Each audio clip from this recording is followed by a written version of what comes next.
America was enchanted by the endearing rascal Dennis on film, but no one anticipated the mayhem that occurred behind the scenes. It was a powder keg of conflict, accidents, and emotional breakdowns that appeared to be a straightforward, family-friendly sitcom. From overlooked mishaps to overworked young performers to cast members quietly suffering off camera, Menace the Menace's reality was everything from simple. And it all began with a single, dangerous gamble. Jay North would be haunted by this choice for the rest of his life, as it would propel a youngster into prominence and set off a downhill spiral. It's a nasty, wicked system. The individuals that operate it are ruthless. They are inconsiderate.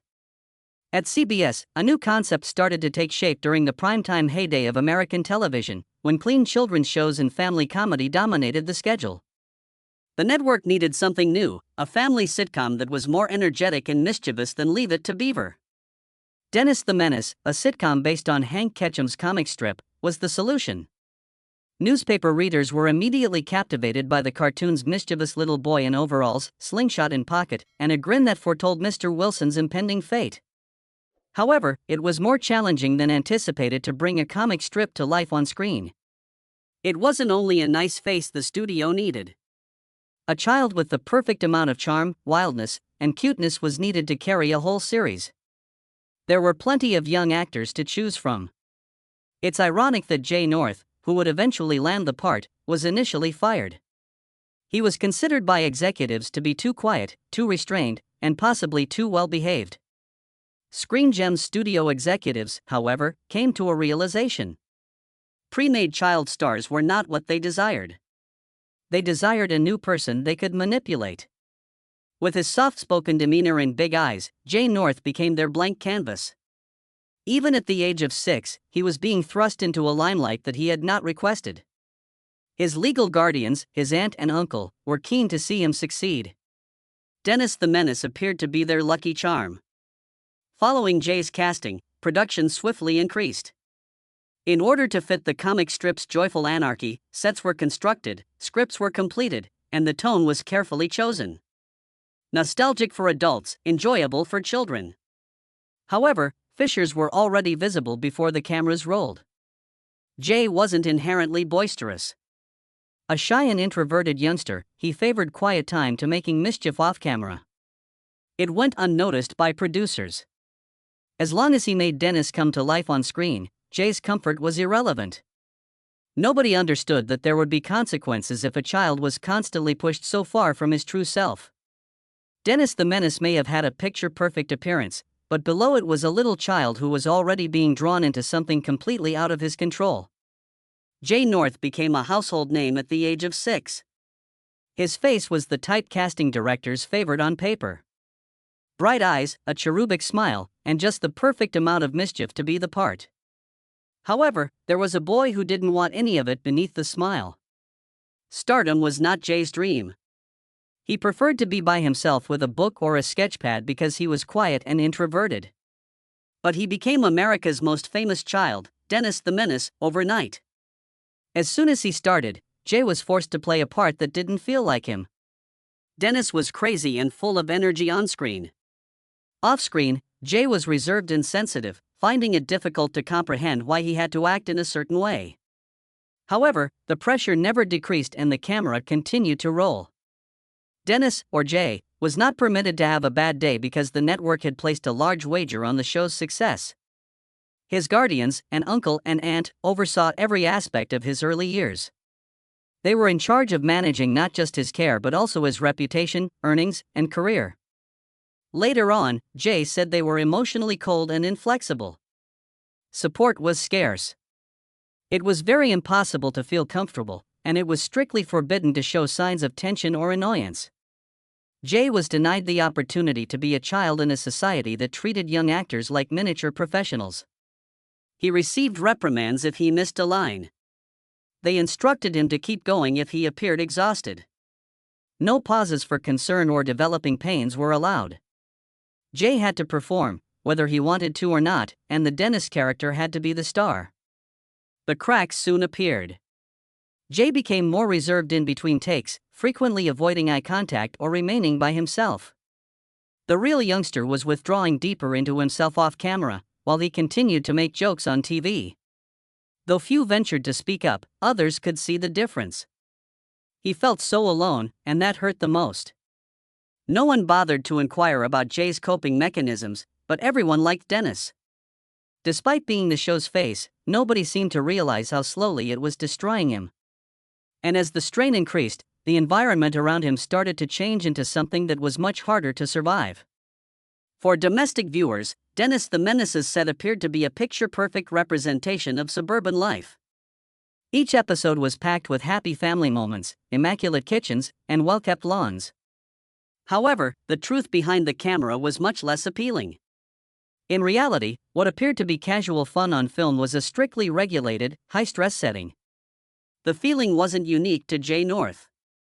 The entire production followed a rigid timeline with limited room for error. The directors wanted accuracy. Word-for-word delivery of lines was demanded by writers. The youngest cast members were expected to live up to adult norms. They did not encourage improvisation. Behind the scenes, few dared to question the rules, and consistency took precedence over originality. Jay's guardians assisted in enforcing this strictness. They were with him all the while, keeping a careful eye on his performance and looking for any indications of deviation. There was tension between them and the production team. Jay's actions, his weariness, or his increasing discomfort caused arguments. The mood, according to one crew member, is like walking on eggshells. There was physical pressure in addition to emotional pressure. In one instance, a crew member almost suffered injuries due to a malfunctioning prop. Despite being discreetly covered up, the incident unnerved many. Delays, let alone controversy, were unaffordable for production. In order to keep the event on schedule, safety considerations were subordinated. Stories about long hours, worn-out young actors, and silent anxieties of speaking up started to emerge over time. The depiction of joyful anarchy on film was carefully planned and controlled. Something about it was not spontaneous. In order to satisfy network expectations, every detail was thoroughly considered. Jay's close friends and family members were among the adult cast members who observed his growing loneliness, but few intervened. The culture of the studios discouraged it. Instead of a struggling kid, Jay was viewed as the main character, the brand, and the product. And the distance between reality and the illusion on screen grew with each new episode. Still, the show was a success. Ratings remained high. The production had become so fragile that no one watching at home realized it, and fan mail continued to pour in. Until the day that a cherished cast member permanently disappeared, everything was different. Without Mr. Wilson, millions of fans would not have known Dennis the Menace as they do today. Constantly annoyed by Dennis's naive mess, the cranky but endearing neighbor turned into one of the show's most recognizable characters. The role was flawlessly performed by Joseph Carnes. His chemistry with young Jay North was evident, his timing was impeccable, and his expressions were priceless. But underneath his humorous annoyance was a man fighting a silent battle that was much more serious than a mealsome child. Joseph Carnes left without giving fans any notice in February 1962. The official announcement swiftly followed. He had died unexpectedly from a hemorrhage in his brain. Both the cast and the audience were taken aback by the news. The sudden absence of the actor who had been the center of the show's adult ensemble left those on set reeling, while viewers lamented Mr. Wilson's passing. Unbeknownst to most, Carnes had been battling health problems for several months. Although there were rumors that he had previously passed out on set, the production schedule continued. According to friends, he had been dropping weight quickly and seemed more and more worn out in the last few weeks of filming. However, the network has no intention of slowing down. Deadlines were short and ratings were high, but Carnes, ever the professional, refused to disappoint anyone. For Jay North, the defeat was more than just a setback for his career. It had a personal touch. Carnes was one of the few adults in the cast who had shown him patience and warmth. In contrast to those who viewed Jay as a performance aid or product, Carnes treated him like a real kid. When he could, he attempted to reduce the onset pressure, listened to him, and joked with him. Carnes was a kind person, Jay said, who helped to make everything seem less frightening. The show's creators quickly made the necessary changes. Just a few episodes later, they added a new character, Gale Gordon, as Mr. Wilson's brother, John Wilson, to keep the plot developing. Gordon was an experienced performer, but the change was abrupt. Fans felt as though something was lacking, and the adjustment only made them more uncomfortable behind the scenes. There was no time to mourn, no room to think. The job had resumed. Grins on camera, suffering behind them. Since then, there has been subdued criticism of the circumstances surrounding Karn's death. According to some, his illness might have gotten worse as a result of the strenuous schedule. Some believe he was just too dedicated, unwilling to admit his weakness or seek assistance. In any case, his death was a watershed for the actors and staff. Ratings and recasting were never able to fully heal the hole that Mr. Wilson's passing left in the show's structure. Jay saw it as a reminder that even those who seemed safe could vanish at any time. And the final vestiges of childhood bliss were vanishing rapidly as the demands of celebrity continued to rise. But one person on the scene was still trying to protect him from everything, and she was willing to jeopardize her career to do so. In the film, Gloria Henry portrayed the ideal mother, kind, patient, and always prepared to provide a kind grin or a firm reprimand when Dennis misbehaved. Off-camera, Gloria was anything like the submissive housewife her character represented, but she was a perfect fit for the 1960s television matriarch stereotype. In actuality, she was among the few who wouldn't back down when she detected wrongdoing, and she was extremely disturbed by what she seen behind the scenes. Gloria, who had already had years of acting experience, joined Dennis the Menace and immediately discovered how different the set felt. The unwritten rule was obvious, the tone was flawlessly professional, and the energy was inflexible. Never question the system. With her keen intuition, however, Gloria quickly became uneasy with the way Jay North was being treated. The young kid was under increasing pressure, and she could see the fear in his eyes when he aired, as well as how his guardians hung over him like watchdogs rather than protectors. Gloria made an effort to provide Jay with a safe haven from the start. Others avoided him, but she tried to engage with him in between scenes, encouraging him and engaging in light chat. At times, it was as easy as sitting next to him during lunch breaks or discreetly telling him that he had performed well.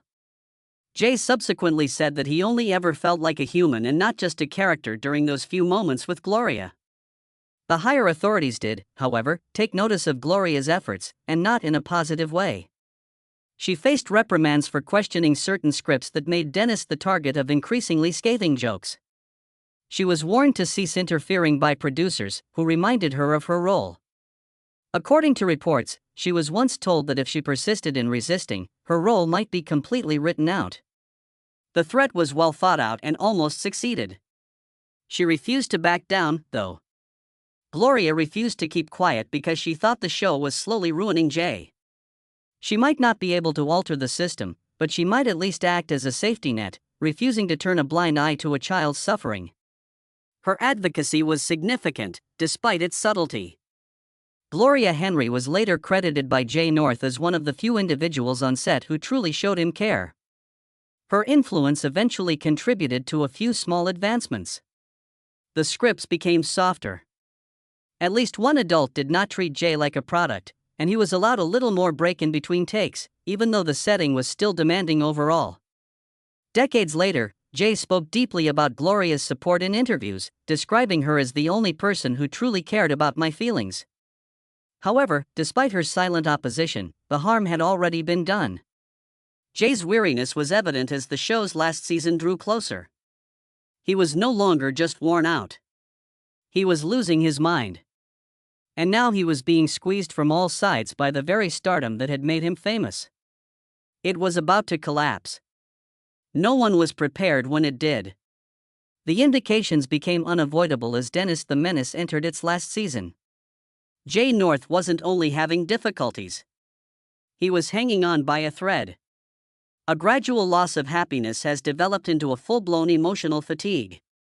The fans' favorite bouncy, happy boy had turned into a quiet, aloof, and reclusive person. Behind the scenes, his closest friends and family members were either unable to step in. Even at the age of 11, Jay had already experienced more stress than most adults. As the show became more and more popular, its expectations only increased.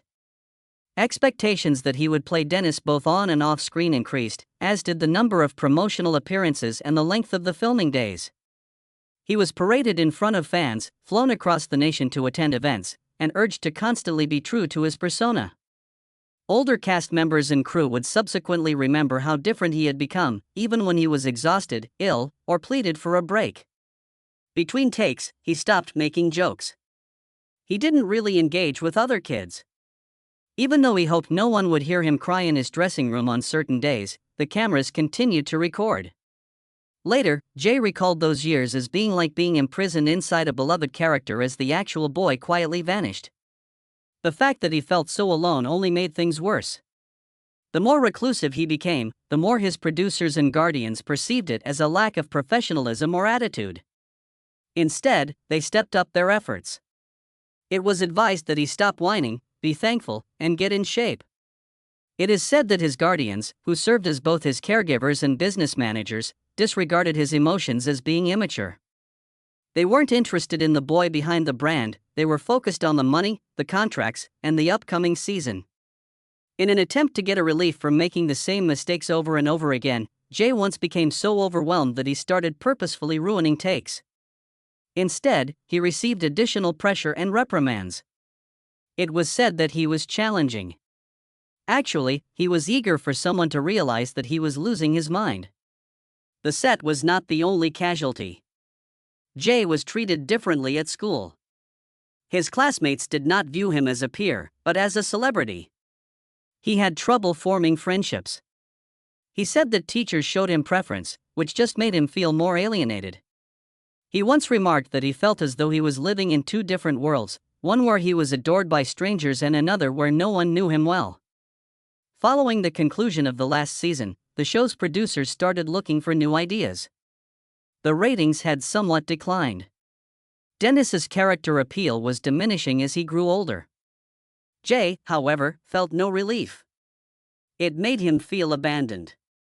After years of bearing the burden of a whole production, the end came in silence rather than with fanfare. No therapy was provided, no arrangements were made to help him transition back into normal life, and no sincere farewells were given. It just turned off the spotlight. In the end, Jay North found himself alone, vulnerable, well-known, and utterly unprepared for what was ahead. Years later, however, his version of the story would be told to the public. What he disclosed astounded even his most devoted followers. Almost as swiftly as he had come into the public eye, Jay North disappeared from it when Dennis the Menace concluded in 1963. He had lost almost everything because of the show, but it had also made him a star. His upbringing, his faith in adults, and for a while, even his sense of self. Jay was left adrift without the routine of daily filming and the continual pressure to perform. He had no clear plan, no direction, and no concept what it meant to be a typical adolescent. Jay made an effort to carry on performing in the ensuing years, but the industry had already classified him. Casting directors would always think of him as Dennis. That label also felt like a cage to Jay. As a young adult, he had a very hard time getting meaningful roles or being considered seriously. Once America's favorite troublemaker, his happy mischief had now become a weight he was unable to shake. His mental state deteriorated along with his profession. Jay struggled with extreme despair, loneliness, and an increasing feeling of being used and abandoned. He briefly severed ties with almost everyone from his past. He later acknowledged that he suffered from bewilderment, anger, and extended periods of stillness during which he would just block out the outside world. The damage had not diminished, but the renown had. Only years later, well into adulthood, did Jay North start to make his voice heard. In few interviews in the 1980s and 1990s, he disclosed the depth of his anguish while Dennis the Menace was being filmed. The emotional abuse he suffered, the total absence of protection or assistance, and the lasting wounds the incident left behind were all topics he discussed candidly. His remarks, which many admirers who had grown up idolizing him found shocking, were unvarnished, vulnerable, and brutally honest. In a particularly candid interview, Jay acknowledged that he had considered suicide once while he was in his teens. In addition to feeling invisible to those who were meant to look after him, the strain had reached an unsustainable level. A close friend's intervention was the only reason he was able to survive. His quest for genuine healing was spurred by that moment, which turned out to be pivotal. The course of Jay North's adult life was quite different. He gave performing a break and discovered purpose in campaigning. He started to strongly advocate for child actor protection laws and collaborated with organizations that sought to keep others from experiencing what he had. In addition, he left Hollywood to work as a correctional officer, where he discovered meaning in order and service. Jay has stated that he does not harbor animosity toward the fans in retrospect. He is aware that Dennis was adored. It still aches that so few people ever inquired about Jay. Dennis the Menace's tale is still regarded as a delightful example of vintage television. If one looks more closely, however, it is a warning story, a reminder that sometimes the spotlight shines brighter than anyone can see. The protagonist of that tale is a boy who was destined to be a star but was nevertheless transformed into one.